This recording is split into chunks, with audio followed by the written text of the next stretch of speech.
One of the reasons people don't get rich is because poor people don't understand money.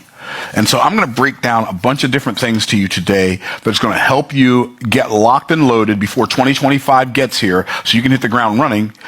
Like today's the 30th, I think. Today's the 30th of December. You can hit the ground running today if you'll do these things. So, when I say getting rich is easy, what do I mean? I mean in the Jim Rohn sense of easy. What does that mean? Jim Rohn said, somebody asked him, Mr. Rohn, he said, you struggled for the first 25 years of your life and you barely were able to eke out a meager existence. And he tells a story about how the Girl Scout came to his door and was selling cookies. And he said, oh, we bought cookies yesterday, but he lied to a Girl Scout. And he said, how low can you get to lie to a Girl Scout, right? And so he felt so badly about that. But then 5 years later, he was a millionaire. He said, people ask me, how did you go from struggling for 25 years to within 5 years becoming a millionaire? He said, it was easy. He said, let me define easy. It was something I could do. And I submit to you that getting rich is easy because it's something you can do. In fact, there's a slight possibility that you could get rich doing something that you already do right now. You just have to do it in a different way and for a different group of people. So many people think they have to know everything before they do anything. I used to think, well, as soon as I learn how, I'm going to do it. But that's not how it works. You don't get to learn how until you start doing it. And my brother Dwayne's here, so I'm going to put him on blast today. In a good way. Because he changed my life. He's my younger brother. He's 3 years younger than me, and he changed my life.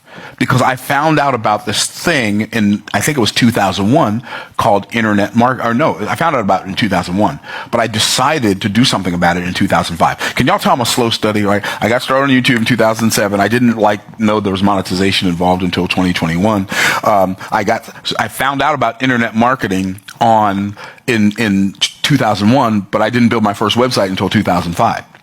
And it was Jermaine Griggs that changed. In Jermaine, he has this website called Hear and Play, and back then he was this young 19-year-old kid, 19-year-old black kid from California, and he's teaching people how to play the piano by ear on the internet. I'm like, what does that mean? You're teaching people to play the piano by ear on the internet. What does that mean? But it didn't matter what it meant, because this is what he said. Jermaine, back then, in 2005, he was making $400,000 a year teaching people how to play the piano by ear. And I'm like, what does that mean?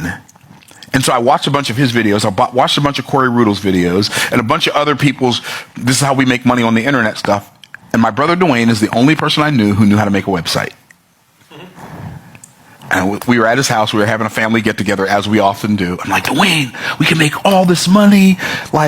You know how to, the technology part. I know the marketing part. There's this kid. He's 19 years old. He's making $400,000 a year on the internet. Dude, we're going to get rich.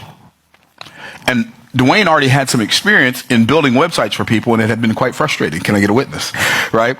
They always wanted him to change it. They didn't give him enough details. They wanted him to change it without paying him. He was kind of undercharging for his services. And so to him, the idea of making money on the internet was building websites for people who didn't want to pay, who wanted to make changes all the time. And so it was an absolute headache. Did I paint that fairly accurately? Right? And so when I said this to him about us making all this money on the internet, he says, look, man. I'm like, wow, that's interesting. Because I'm not used to my little brother talking to me like that. I'm just saying. I was at his house, though, so, I let it go. He said, look, man, if you want to learn how to build a website, do what I did. Go get these videos out of the church library. Professor teaches Microsoft front page, and then learn how to build your own website. Now, I'm a little irritated because he's hollering at me, and I'm wanting to help me make this money, but I'm also confused. We have videos in the church library on how to make a website? What? What are you talking about? I literally went and got those videos the next day. It's so easy now. You don't need Microsoft front page. Whew, thank God. Right? You don't need Microsoft front page. So I went and got these videos. I literally took this video home. I'd watch part of it. I'd take some notes. I'd write down terms. Sometimes I'd call Dwayne, what's an index.html? What does that even mean, right? And so you had to create all these files and subfolders and root domains and root directories and You had to know all of this technical gobbledygook that you don't need. Everything's drag and drop and point and click now. Or just like ask Chat GPT to build your website. Like there was none of that when we started, right? And so I built my first website after 30 days. But the hard part wasn't even building the website. I mean, it was. The hard part was 2 weeks of that 4 weeks, it took me to figure out how do you like make it so people can pay you money on the computer, right? Because anyway, it was so hard back then, but I did it anyway. Figure out how do you like make it so people can pay you money on the computer, right? Because anyway, it was so hard back then, but I did it anyway. And I thought, if I can just make $400 my first month, I know this is going to be great. If I can make $700, I'll be the king of internet marketing mountain. But I didn't make $400, and I didn't make $700. I made $6,700 my first month. I'm like, what? But I thought it was a fluke. And here's why I thought it was a fluke. Because back then we didn't have webinars. We only had conference calls, right? And so, I didn't even have a conference call.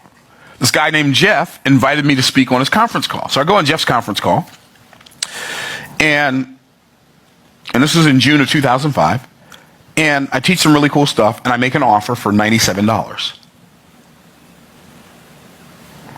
$5,700 of the $6,700 came in that 24 hours after that conference call. So guess what I thought? I thought this was a fluke.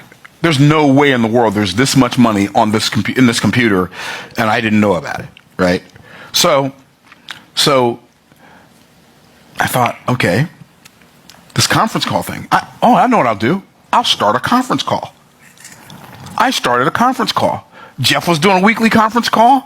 I came on his conference call.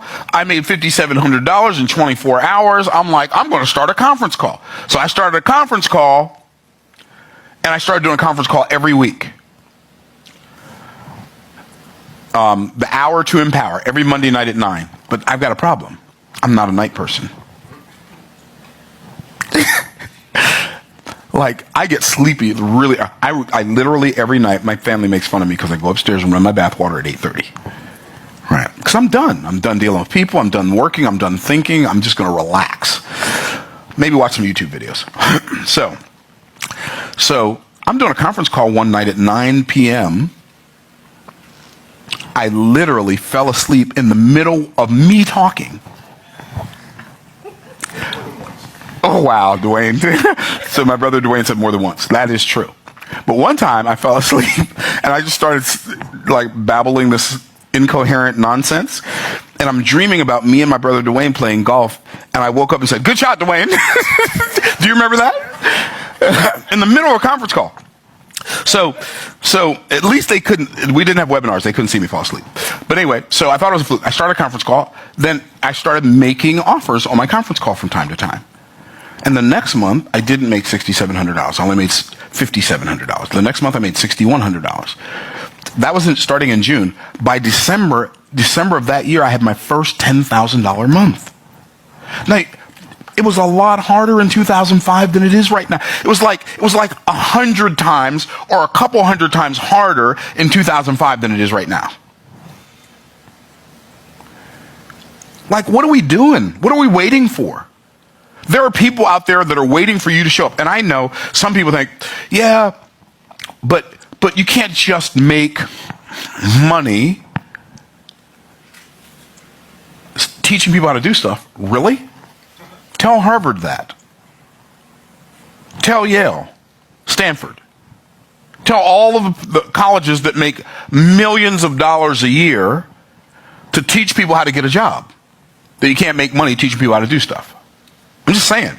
So it's easy to get rich. So